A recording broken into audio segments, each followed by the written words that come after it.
Hi friends, నేను మీ తులసిరామ్. ఈరోజు ఎంతో టేస్టీగా ఉండే హెల్దీ బీట్రూట్ చట్నీ చేస్తున్నాను. ఇది బీట్రూట్ జ్యూస్ తాగడానికి టేస్టీగా ఉండదు, బట్ చట్నీ అయితే చాలా టేస్టీగా ఉంటుంది.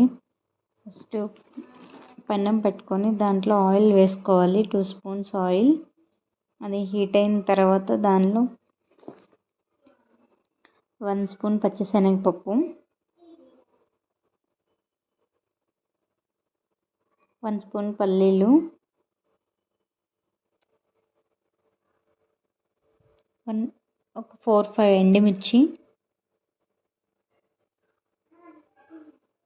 మీ కారం ఎంత తింటారో అన్ని వేసుకోండి. 1/2 స్పూన్ జీలకర్ర,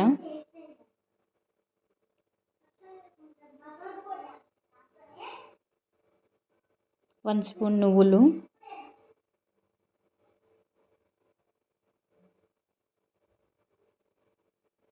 మీడియంగా ఫ్రై అవ్వాలి.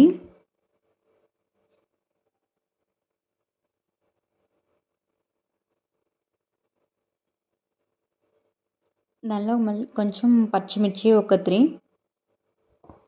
మీరు ఎంత స్పైసీ తింటారో అంత 50% ఎండుమిర్చి, 50% పచ్చిమిర్చి వేసుకోండి.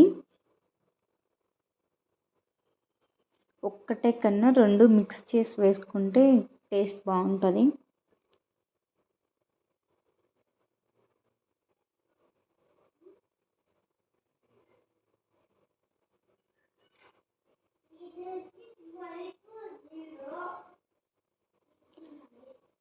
తర్వాత అవి ఒక మిక్సీ గిన్నెలోకి తీసుకొని అవి వేడి చల్లారిన తర్వాత దాన్ని మిక్సీ పట్టుకోవాలి. ప్యాన్ పెట్టుకొని బీట్రూట్ పీసెస్ వేసేసుకొని కొంచెం సాల్ట్ వేసుకొని దాన్ని కూడా ఫ్రై అవనివ్వాలి.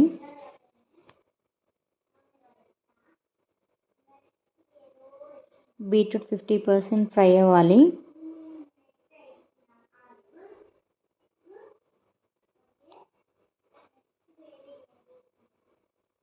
పోపులో కొంచెం ఇందాక వేయించారు కదా, ఆ పోపులో కొంచెం కొత్తిమీర, కొంచెం కరివేపాకు వేసి ఫ్రై చేసుకోండి. కొంచెం వెల్లుల్లి,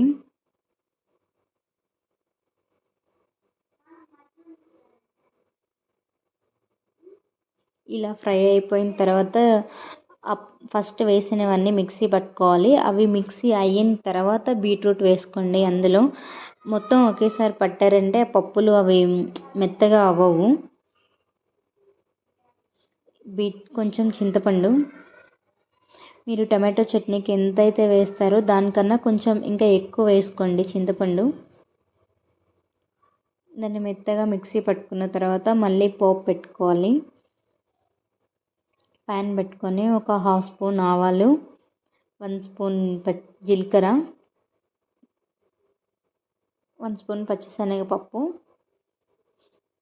కొంచెం వెల్లుల్లి, కరివేపాకు, ఎండుమిర్చి. ఈ పోపుని రెడ్గా ఫ్రై అవనివ్వండి.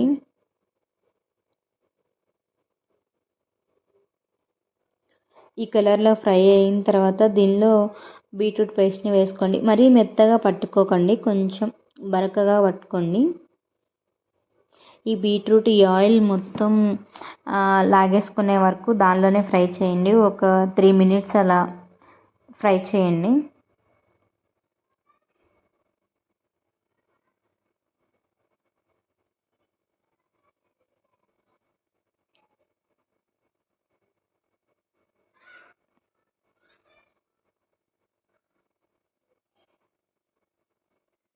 ఇలా బీట్రూట్ ఫ్రై అయిపోయిన తర్వాత ఆల్మోస్ట్ ఫ్రై అయిపోయింది. ఒక 2-3 మినిట్స్ ఆయిల్ వేసిన తర్వాత ఫ్రై చేసిన తర్వాత ఇంకా స్టవ్ ఆఫ్ చేసుకోండి. చట్నీ అయితే చాలా టేస్టీగా ఉంది. జ్యూస్ తాగని వాళ్ళు ఇలా చట్నీ చేసుకొని తినండి. చాలా హెల్దీ ఇది. బ్లడ్ ఎవరికైతే తక్కువ ఉంటుందో వాళ్ళు ఈ చట్నీ తినండి, తొందరగా ఇంప్రూవ్ అవుతుంది.